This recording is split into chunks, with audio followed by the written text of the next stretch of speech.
Good morning. Sino po si Chris? Saan po dito si... okay. Si Chris. Itong sa ibaba. Oo, si Chris, no? Tapos si Pig. Nasa itaas. O hindi. Ma'am Pig, saan po kayo ngayon, ma'am? Sa? Kuwait. Alright. Oo. Si Sir Chris, no? Saan po kayo ngayon, Sir Chris? Sa Riyadh po. Nasa Riyadh. Tapos nasa Kuwait ho ito si Ma'am, no? Ma'am, harap po sa camera, ma'am. Okay. Sige. Pareho pong walang mga asawa? Walang boyfriend, girlfriend? Okay, sige. Usap po kayong dalawa ha para makilala nyo ang isa't isa. Timer start! Pasok. One bed, sweet heart. One bed. Chris pa talaga pangalan. Oo. Sige na, magtanong ka na. Ano bang ano? Tagasan ka? Tagasan ka? Ano, sa Leyte, pero sa Maynila ako nag-i-stay. Single mom ka? Or single? Single mo.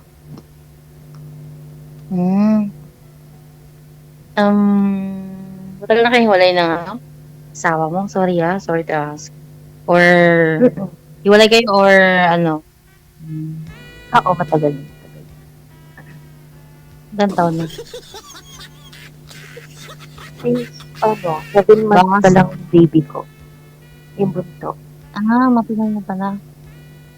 Baka kasi may tendency na magkabalikan ba kayo? May naging ano ka? May naging jowa ka na ba na less? Or less lover ka ba talaga? Ever since, yung first na nakalipin partner ko talaga is less. Before ako nagkaroon ng anak. Bago kayo nagka-asawa ng boyfriend, ng lalaki, ma'am? Okay. Parang naging, kaya ako nagka-asawa parang, hindi naman siya plinano, pero biglaan, parang ganun. Okay. So, para po sa kaalaman ng mga viewers natin, no, si Chris po, lesbian po siya. Tapos, naghahanap po siya, nagpa-line up po siya dito. Tapos si ma'am naman, gusto niyang kausapin is lesbian. So, pinagtagpo ko sila ni manager. Yun po yun sa mga nagtatanong ng mga viewers natin. Opo.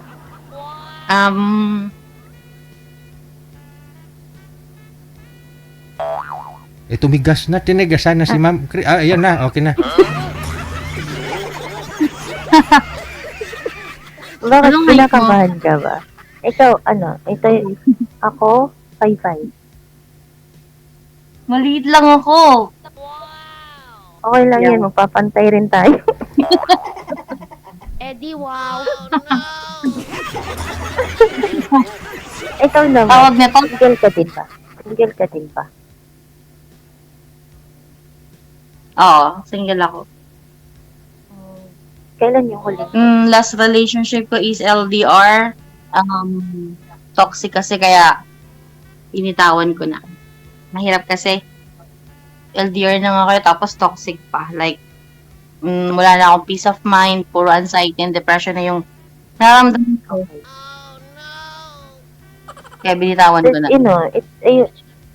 Ikaw, kailan yung last relationship? Kailan yung huli mong karelasyon na less? Actually, kami hiwalay. Ano daw? 6 days pa lang kaming hiwalay. Ano? Pero, wala naman na kasi toxic na din. Parang, as in, ayoko na. 6 days ago pa lang kayong hiwalay? 6 days ago, 1 week pa lang? Sa akin, about 4 Actually, months naman na. kami, on and off, laging hiwalay. Kaya lang, siya lang din naman parang ayaw, ganun. Ngayon na lang din talaga Ganyan ako din. nag-decide na kasi nagpakatanga na talaga ng sobra. Ganun. Lesbian po yun, mama? Siyempre, pag mahal mo kasi yung tao, kahit gaano pa kadami ng red flag, wala. Mas tatanggapin mo ng tatanggapin kasi nandun na yung point na gusto mo na mag-settle dun sa isang tao.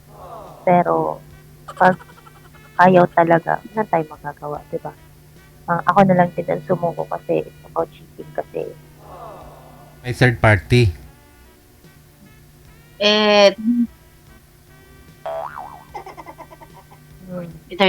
May third party ba? Kaya iniwan mo? Actually, kahit naman may ganun Ah. kasi may ganung eksena na about cheating. Parang mas tinanggap ko pa din kasi mahal ko siya. So, dumating sa point na paulit-ulit na lang din. Paulit-ulit na lang. So, parang sumuko na ako.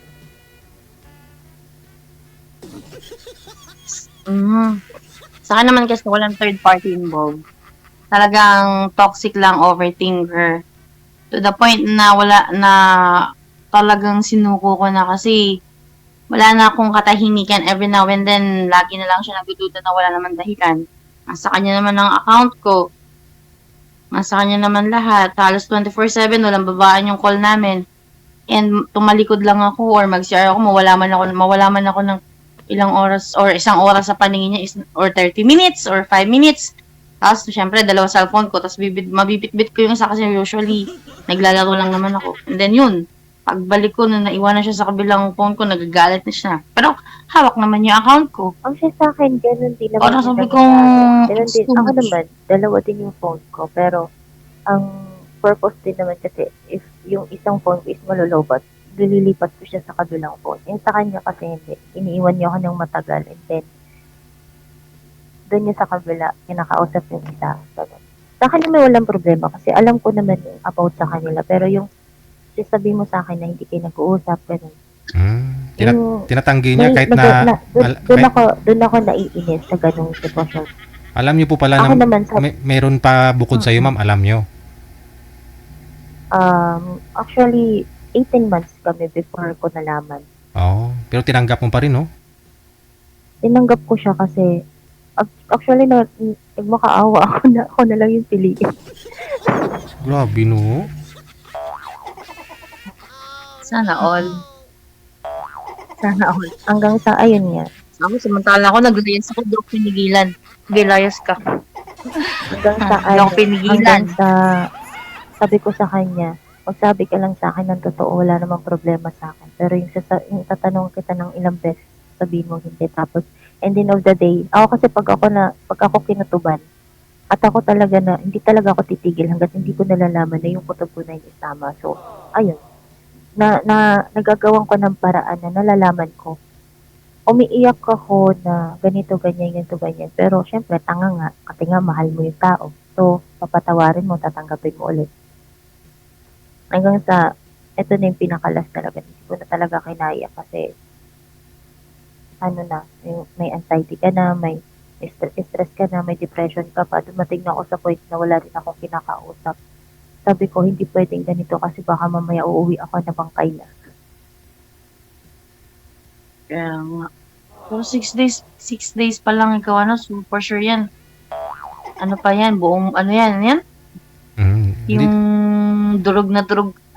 Oo. Hindi pa nakamove on. Kaya sabi ko, alam mo yung last relationship ko is trauma. Tapos trauma ulit yung binigay sa akin ng less. Di ba mas nakakatakot na mga ganyan, like, gaya yan, di ka pa heal, tapos, ang nagbigay sa'yo ng trauma, less. Baka Hindi, mabaliktad, kaya, baka naman ako. Hindi naman. Kasi ako naman kasi, pag once na nag-heal ako, para kasi sa akin, kasi yung sa last ko naman is, pinatawad ko yung tao. Sabi nga nila, di ba, mas mabilis ka makaka-move on pag pinatawad mo yung isang tao and accept the pain. So, yun yung ginawa ko. Accept the pain, patawarin mo yung tao na gumawa ng kasalanan sa'yo para mas mabilis ka maka-move on or mabilis ka maging okay. So, thank God, okay naman na ako. So, ayun na. Malaki yung damage na nagawa niya sa'yo. Baka totally wash out yung feelings mo. Mahirap. Hindi naman. But, Baka or ikaw yung nasaktan this era. What if sa susunod na hindi, ano mo, hindi rin naman kasi ganun. ikaw Kasi, naman yung mga hindi naman ganun. Hindi porket na nasaktan ka is gagawin mo yun sa iba. Kaya nga 'di ba sabi, ayaw mong gawin sa'yo, wag mong gagawin sa iba. Although nagawa naman sa'yo ng tao, wag mo pa rin iparamdam sa iba kasi ramdam mo pa din kung gaano kasakit yung masaktan. So, dapat alam mo din na yung feelings ng iba na pag once na ginamit mo yung tao, kasi wala namang kasalanan yung iba eh. Kumbaga isang tao lang gumawa sa'yo nun. So, hindi mo kailangan gantihan yung iba. Wala kang hatred dyan sa puso mo regarding sa nangyari? Wala naman. Walang mga ganon? Wala naman. Wala naman. Wala namang ganun. Okay. May mga maliligaw ka ba these past few days? Na wala kayong communication. May communication pa ba kayo? Nung less? Hmm. Oo, pero about kasi syempre may mga gamit pati naman ako sa kanya. Pero hindi naman After yung the total. breakup, meron ba naging communication? Oo, pero about lang yun sa gamit. Pero yung sabi na nag-uusap, nagtatawagan. Nagsama po kayo no, ma'am? Nag-live-in po kayo? Last year po nung umuwi ako. Dito sa Pinas. Tapos yung isa po pala, dito rin sa Pinas pala yon. Actually, kaka-abroad lang din yan. Tapos nung umuwi ako is kaka-isang taon lang din yan dun sa ibang bansa. Pero nag-live-in din sila ng matagal sa Pinas. Parang yung naging third party ko is nauna po siya sa akin. Kaya pala. Meron siya. Oo. Meron siyang long-term relationship na hindi ko alam. Hindi ko lang nalaman. Ganun. Tapos pinili niya po yun kaysa sa'yo. Wala po tayong magagawa. Siguro, syempre, matagal niyang karelasyon 6 years dun. Ako, di ba, ano bang laban ko sa 6 years? Magka 2 years pa lang naman kami.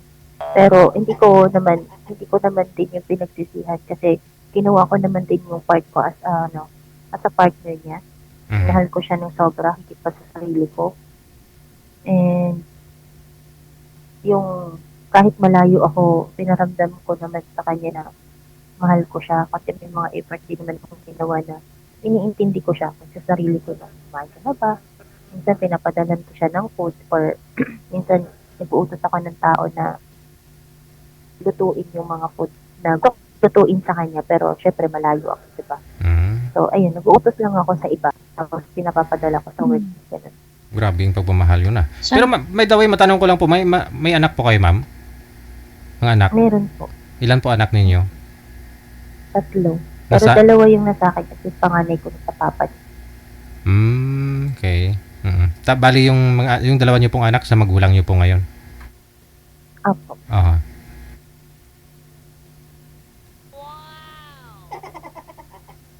Ako naman, kung tatanong. Actually, sa sitwasyon ko ngayon, di ba?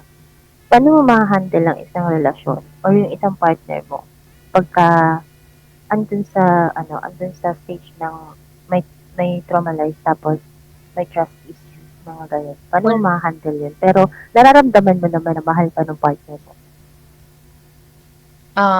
For example, ikaw, stranger pa tayo, for sure ba? Like, ang gagawin ko siguro muna sa'yo ngayon, kakaibiganin muna kita. Kasi galing din ako sa traumang relasyon. And seeing you na ganyan na parang bagong-bago pa, napaka-fresh pa niyan to the point na dinurog ka ng taong to. Halos naibigay mo yung sarili mo. Ano pang natira sa'yo this time? So, for that siguro ang gagawin ko na lang is tutulungan kita mabuo ulit. Kahit alam ko na at the end, there's a possibility na pag nabuo ka, ako yung mawa. But at the same time, kapag pinasok ko yung buhay mo na alam kong ganyan ang sitwasyon mo, siguro ihahanda ko na lang yung sarili ko. Kung ako man kung saan ka man mag-stay kapag nabuo ka, o iiwan mo rin ako. Kasi, heal ka. Like, laging-lagi naman siguro ganyan yata ang role ko eh. Halos lagi ko namimit mga broken tapos pag nabuo na sila, lumalabas na yung mga bagay na hindi ko nakita nung wasak sila. Tapos nung nabuo sila, ayun, Like what, ma'am? nung nag-heal na sila, Ano po yun? Parang pag na gumaling na ho sila, okay na sila, iniwan ka, ganun. parang doon na lumalabas yung mga toxic ano nila at mga toxic na attitude nila, like Oo, oo. bago ko siya nakilala hindi siya ganoon, then after a few months na okay na sila, unti-unti na silang naging okay, bumalik na sila sa pagiging sila Mm, kasi broken nga sila, nawala no let's say nawala yung sarili nila mm, kasi naibigay nila dun sa last relationship nila. mm. Ako yung Ginamit. hindi man totally fixed, but tinulungan ko sila. Mhm. Tinulungan ko yung taong yun na maibalik yung sarili niya. Nung naibalik yung sarili niya, doon ko nakita yung mga bagay na hindi ko masyadong napansin, yung mga small details. Then yun, ako yung naiwan. Pero no more grudges kasi simula pa lang naman, alam ko na yung lugar ko kung saan ako. And Ako naman din kasi, before ko naman din siya naging alam naman niya na may trust issues ako kasi meron din akong na-trauma din naman ako before. Pero hindi yun yung naging hindi ko yun, tawag nito? Hindi ko siya naging excuse sa kanya. So, kahit may trust issues ako, tinantabi ko yun. Mas binigay ko ulit yung buong tiwala ko sa kanya. And then, kasi sabi ko sa sarili ko, if ever na may pumasok sa, may tao ulit na pumasok sa buhay ko, gusto ko yun na yung tao na yun na makakasama ko habang buhay. Na kahit gaano kadami yung struggles ng relasyon namin is, hindi ako susuko. Hanggat kaya kong intindihin yung sitwasyon, iintindihin ko. Kahit gaano kahirap yung sitwasyon, mag-i-stay ako. Hanggang sa, kahit mukha na akong tanga, nag-stay pa rin ako kasi mahal ko siya. Iba kasi, iwan ko, pero iba kasi ako magmahal. Pag once na kasi na nag-start na ako na mahalin yung tao, tuloy-tuloy na yan. Wag lang saktan. siguro, Yung ako Napaka-certain naman mo. kasi, ang hinahanap ko lang din naman kasi talaga, is yung, alam mo yun, yung ma-appreciate yung work ko. Yung ma-appreciate yung pagmamahal ko. Hindi ko naman, ayoko din naman na sabihin na tumbasan mo yung pagmamahal na binigay ko sa'yo, no. Maramdaman ko lang na mahalaga ako sa'yo. Maramdaman ko lang na mahal mo ko. Na may pag-care ka sa akin. It's enough for me. same, yan lang din naman sa akin. It's enough for me. Tanggapin, Hindi ko kailangan ng material na bagay para iparamdam mo sa akin na mahal mo ko, no. Ako, ma-effort akong tao. Kasi sa lahat ng naging karelasyon ko, ako talagang nag-e-effort. Ako yung napagkakamalang tomboy. Pero, ako yung napagkakamalang tomboy kasi ako yung ma-effort talaga. Pero, baga, ang love language ko kasi is yung mapasaya ko yung mahal ko sa simpleng pagkaasikaso. Like, pag magkasama tayo, paglulutuan kita, yung ipaparamdam ko sa'yo kung gano'n kita kamahal everyday. Ganon. yan Kasi din ako, mahilig same. ako magluto. Mahilig ako magluto. So, dun ko binubuhos yung Pareho tayo. effort ko. Love language ko din yan, servicing. Service ako talaga. Na dumating nga din ako sa point na halos yung mga video ko sa Reels is puro mga recipes ng food. Kasi sinisave ko talaga siya kasi sabi ko pag uwi ko, lulutuin ko to for her.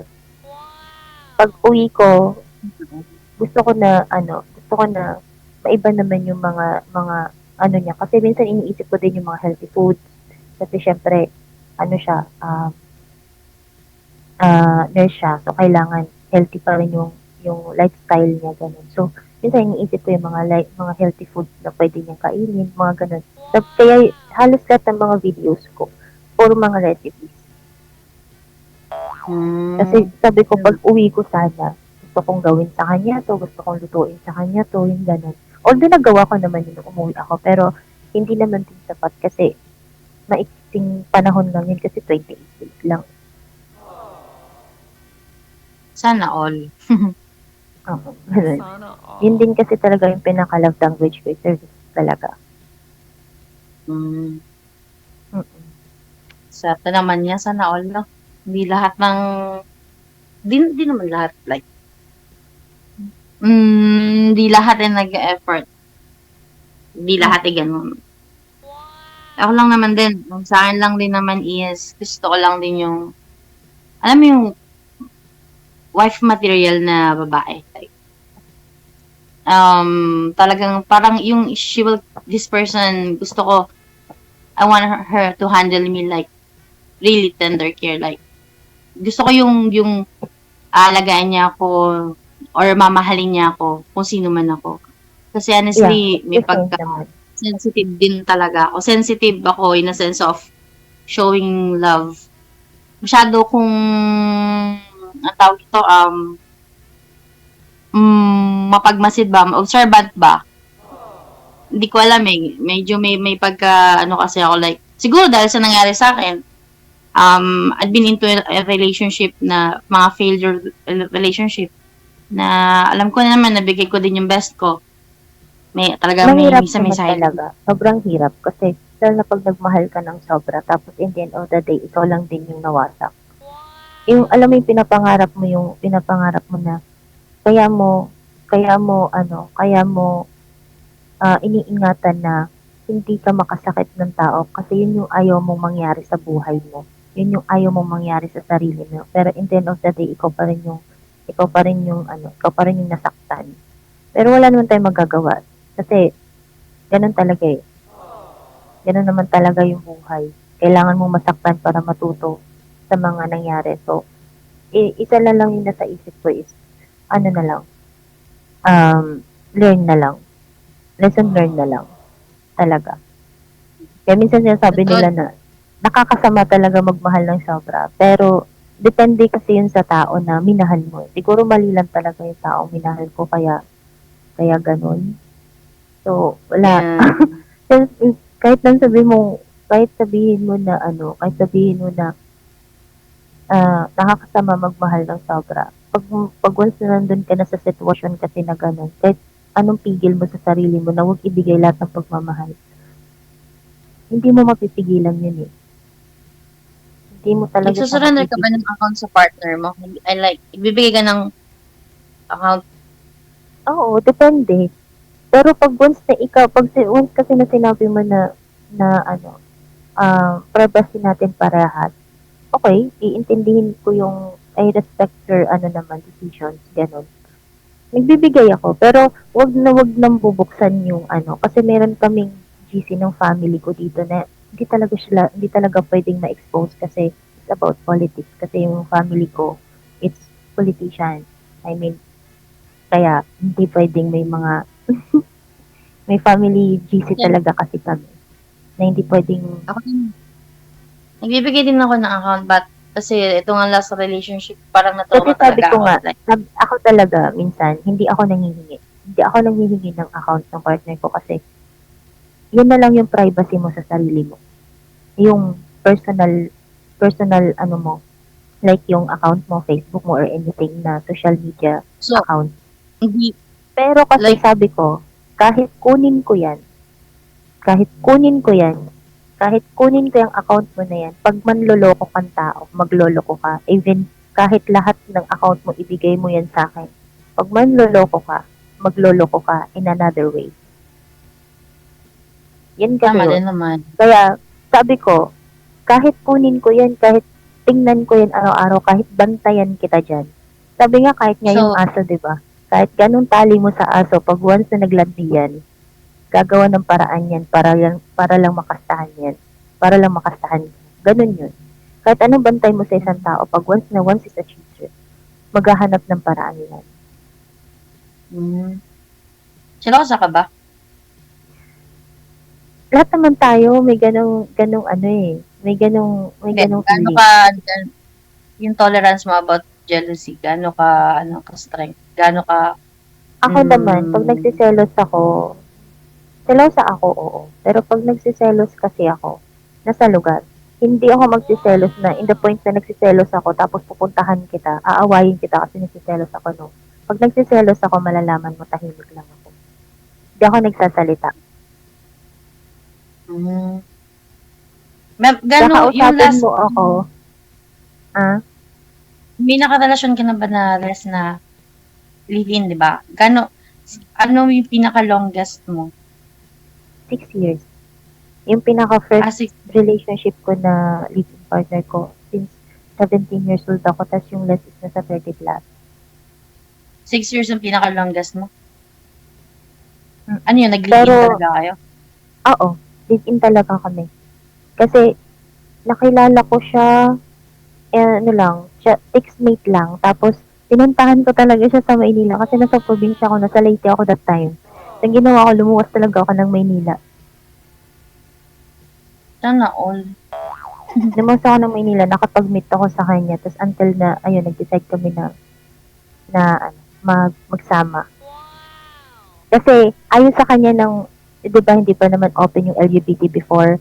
So, yung stepfather ko kasi, ayaw sa kanya na, malas yan, ganito, ganyan. So, sabi ko, ang family kasi, like a parents kasi, andyan lang yan, hindi yan mawawala. Kahit na mas piliin mo yung taong mahal mo kaysa sa family mo. Yung family mo nandyan lang yan, anytime pwede kang lumapit. Pero yung taong nagpapahalaga sa'yo, yung taong nagpaparamdam kung gaano ka ka-importante at gaano ka kamahal. Pag once na hindi yan ang pinili mo, hindi mo na yun makikita.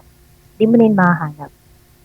So, mas pinili ko siya than my family. Kasi, ang family ko kasi is, talaga sila, religyoso. So, ayaw talaga sa mga ganyang, although meron kaming family na kompleto kami, may bakla, may tomboy, ganun. Pero, ayaw kasi nila sa ganun. So, ako kasi, as long as na kaya ko naman tumayo sa sarili ko, independent akong tao. Kung ano yung decision ko, yun ang masusunod. And, pagka nagkaroon kasi ako kung sakali man na pag nagsisettled kasi ako, ayoko talaga sa lahat na tumira ako malapit sa lugar na may kakilala ko, like yung family ko, or ititira kita sa bahay namin, nandyan yung family ko, no. Ayoko. Kasi mas gusto ko na tumira kasama yung taong mahal ko, at saka yung mga anak ko, malayo sa family ko. Yung as in walang nakakakilala sa akin kasi ayaw ko sa lahat yung pinapakailaman yung relasyon ko. Totoo din naman. Ganyan din naman ako eh. Independent din kasi ako. As in, solo. Solong katawan ako, so like, ang hanap ko talaga is pamilya. Kasi mag-isa lang ako eh. As in, mag-isa lang sa buhay. So, yun. Ako naman Hanap ko kasi, yung ganun. lumaki naman ako na wala talaga akong kasamang parents. Kasi, simula nung namatay yung papa ko, ako yung trabaho mag-isa sa Maynila. Baga, naging independent akong tao since nung namatay yung papa ko. Hindi ko nagawang maging teenager, hindi ko naranasan maging teenager, or hindi ko naranasan na kasi nagtrabaho na ako. So, kahit malayo ako sa family ko, parang pakiramdam ko talaga ako lang mag-isa lang talaga ako. Naman, 18 ako nang naging independent ako kasi ako lang din nang nag-survive ng sarili ko. Teka, solo ko eh. Yun, naging mag-isa na ako ng tuluyan. Kasi Ngayon, solo minsan life. may nagsasabi sa akin, mas matigas ang ulo mo kasi sumusunod sa magulang. No. Hindi nyo pwedeng husgahan ng isang tao porket ganun yung naging desisyon. Kasi hindi nyo alam yung naging life niya. Okay, hindi kayo pwedeng minsan sasabi ko, wala naman kayong alam sa buhay ko eh, kung bakit ako naging ganun ka-strong. Kasi, ever since wala naman talaga akong magulang eh. Ever since na kahit may magulang, may parents ako, hindi naman ako lumaki sa kanila kasi binuhay ko sarili ko eh. So, din. Diba? Wala naman kahit Kumbaga, pero nasa mundo ko. andun nasa pa rin yung part na, andun pa rin yung part na tumutulong ako sa parents ko. Tumutulong ako sa kanila na nagtatrabaho ako, nagbibigay ako. Kaya, good. Kasi simula nung namatay yung papa ko, parang ako yung naging nanay at saka naging tatay. Hindi mo 15 years old ako, ang dami ko nang naging trabaho, naging katulong, naging... Kasi wala yung papa ko eh. So may mga kapatid ko maliliit pa. Sana all. Like, bait mo naman.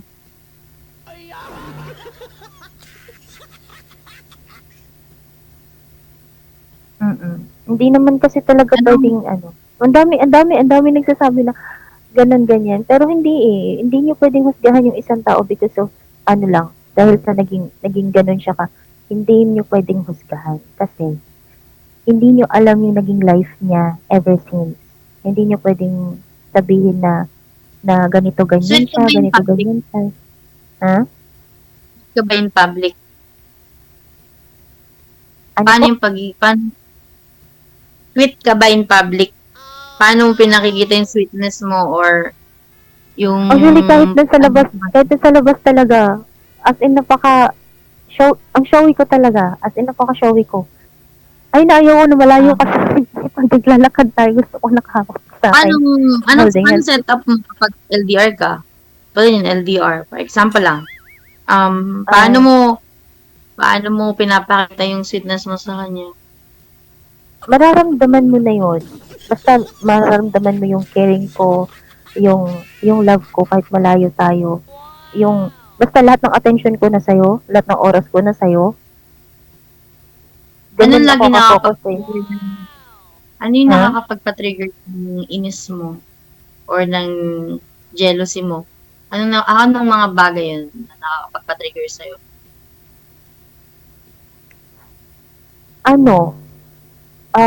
Ako naman, di naman ako basta-basta talaga nagsiselos pag wala akong nararamdaman.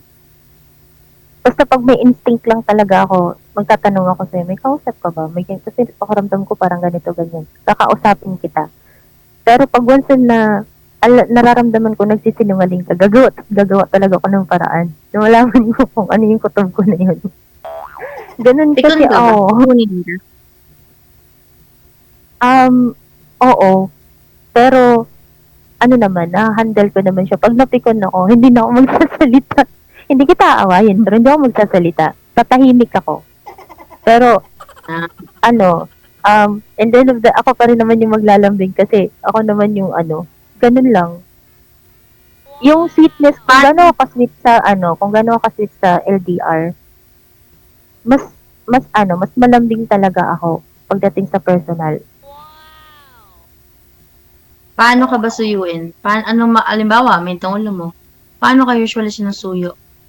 Ano yung makakapagpaan sa'yo na okay ka na? Mga signs lang, mo na. basta sabihin, simple lang naman, yung sabi mo, sorry na, I love you, ganun, parang tanga na ako. Word of affirmation.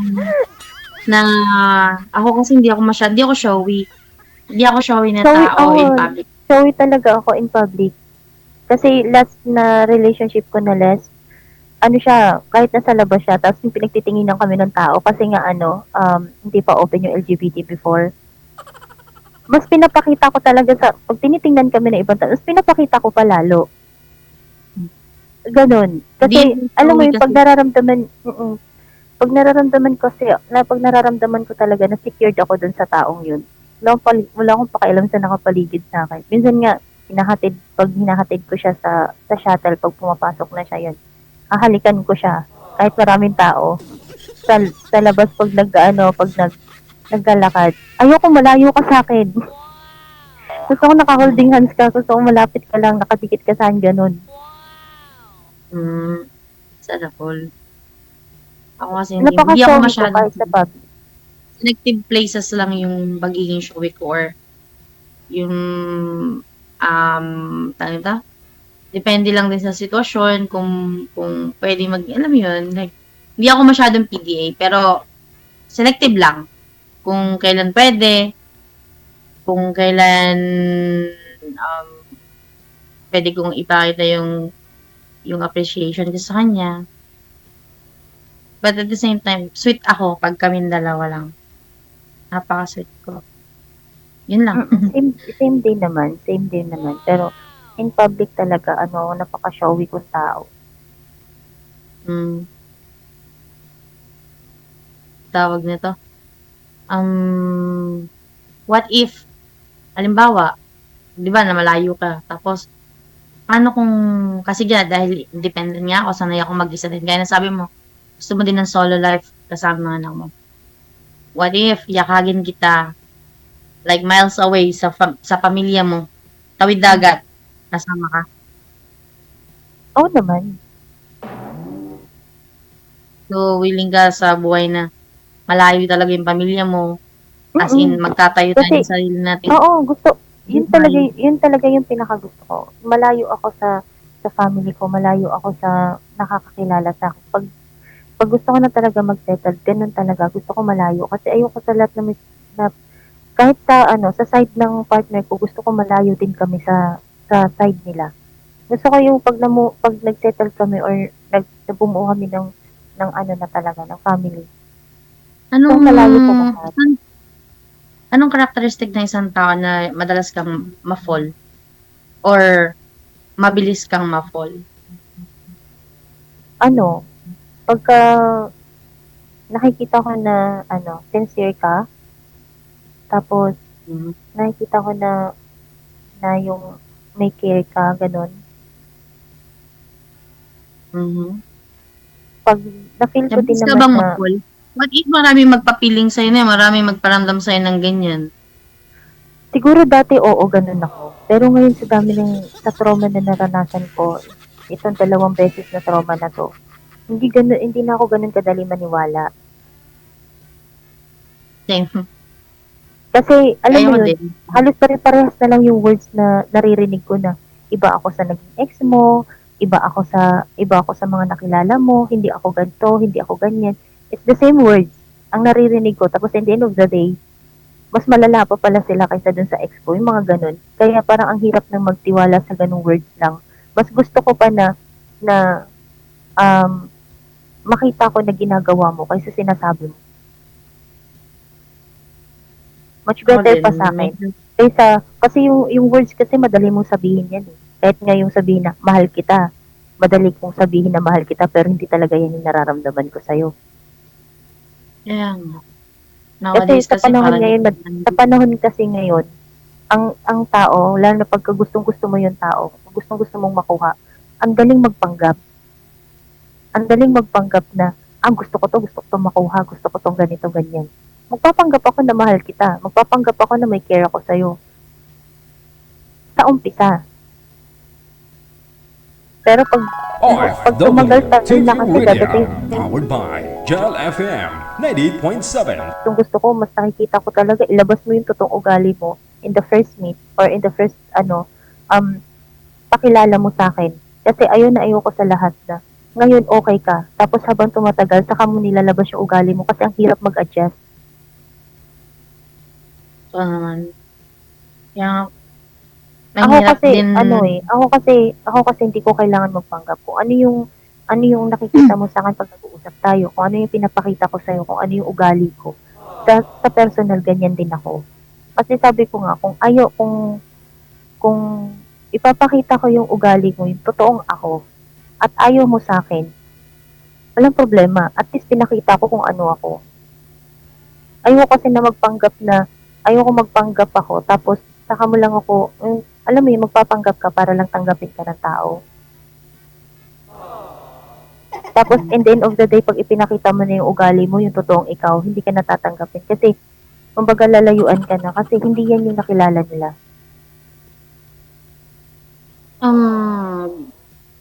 Hindi din. Siguro, yung mga na-encounter mo. Kasi ako, hindi ako mabilis magbigay ng love. Pero once na naibigay ko, yun naman ang problema sa akin. Hindi ako makalet go. Hindi madali. Servant din kasi ako. Like, for example, meron kasi din mga tao na encounter mo na they know how to talk, but they don't even know how to listen. They keep on talking about things na gusto ko na yan, ayoko na ganito, but kasi sa relasyon, di mo mawalan toxicity. struggles, 'di ba? Dumating sa point na tong mga taon to, they keep talking and talking and talking, pero hindi sila marunong mag-pause, then listen for a while. Laging napaka-aggressive and laging intense. I want someone na, ako kasi minsan, mainitin talaga ulo ko, honestly. And I am looking for someone na kaya kong isettle or kaya i-manage. At yung attitude ko lang. Yan lang. Napakasimple lang ng ano ko.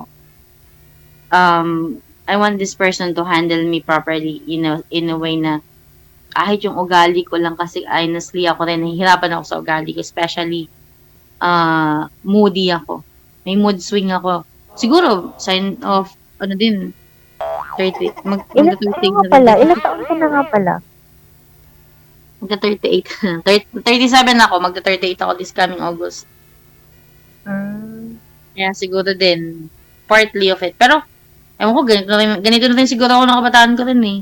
Yung mga 20s, mga 20 era ko. 20s era ko. Yan. So, gusto ko yung isang babae na may malawak na pangunawa. And, ano siya, kalma. Kalma. Yun lang bang knows how to handle my mood or kasi maalaga din talaga ako. Gaya mo din, maalaga ka. Ako talaga, wala akong pamilya. Pero, for me, family-oriented ako. Kahit dumating sa point na gusto kong piliin mo ang pamilya mo over me. Pag dumating sa point na kalaban na ang pamilya, ako na yung umaatras. Kahit ipaglaban mo ko, hindi kita ito-tolerate na ako ang piliin mo. Because, ipupush kita sa pamilya mo. Kasi, walang ibang magmamahal sa'yo ng totoo kundi pamilya mo. Especially anak mo. Lagi ko rin sinasabi na pag dumating yung panahon na papipiliin ka rin ng mga anak mo, especially kapag may mga isip na kasi yan eh.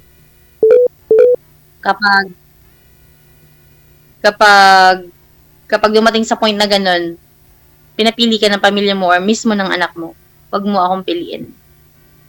Bagkus, find a way kung paano kami magkaka-connect. Tulungan mo ko, i-connect mo ko sa pamilya mo.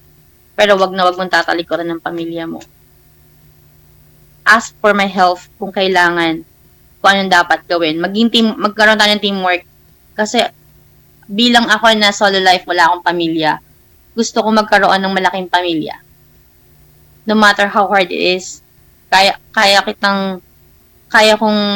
kong gawin para i-connect ka sa pamilya mo at ayoko malayo ka. Pero yung magkaroon tayo ng solo life, for me, it's fine. Kasi gusto ko rin yun. Bilang syempre, bilang tumatayong magiging ama ng anak mo, gusto ko rin protektahan kayo mag-iina. Ganun yung mindset ko. Like, gusto ko kayong protektahan na ako ang mananagot sa inyo. But, at the end of the day, still, gusto ko pa rin na magkaroon kayo ng deep connection ng pamilya mo at ayoko rin ilayo yung mga anak mo sa pamilya mo. Gusto ko rin magkaroon sila ng deep connection. Hindi ako selfish pagdating sa ganung bagay. Kahit dumating sa point na isang araw, my family really don't like you, piliin mo sila. Ganun. Pero, you have to find a way nga kung gusto mo talaga ako makasama. Kasi if I were in situation, ganun gagawin ko eh.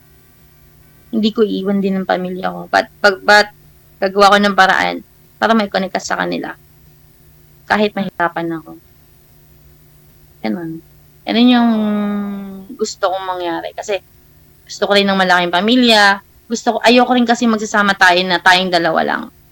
Hindi ikot ang mundo na or hindi natin mapipigil ang mundo na atakihin tayo or siraan tayo or gawan tayo ng mga bagay na hindi maganda.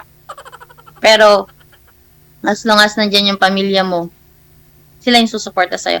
Sila rin yung posible natin takbuhan in times of struggles and trials natin. Kasi pinagdaanan na nila. And I want that bond. Gusto ko yung makabanding yung pamilya mo. Kasi, paano ko kikilalanin ng pamilya mo, mas kikilalanin kita doon. And, sabi ko nga, when I'm in love, I love too deep. Ganun. Masyadong malalim Malalim. yung love na Sige. Ganun. Palaliman nyo sa off-cam pag-uusap ninyo. Oo po. Tuloy-tuloy lang ang usapan. Connected na po kayo automatic. Maraming salamat sa time. Good luck. Okay po. Bye. Thank you. Ayun ho, nakita nyo po paano magmahal ang isang lesbian. Malalim.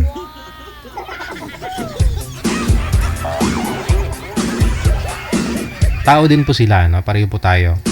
Hindi ko nila ginusto, na ganun ho sila. So, yan na sila. Ginusto na. Nagmahal. Siyempre tao, may puso. Si girl, na-try din naman ni girl na magkaroon ho ng asawa. Pero yun nga po, naghiwalay din. Nagkaroon ng 3 anak. Kasi, first love po niya, less na So siguro na-imagine naman po ninyo, kahit na ho may asawa ho siya, pero yung puso niya ho kasi gusto niya ho kasi yung lesbian kaysa sa lalaki.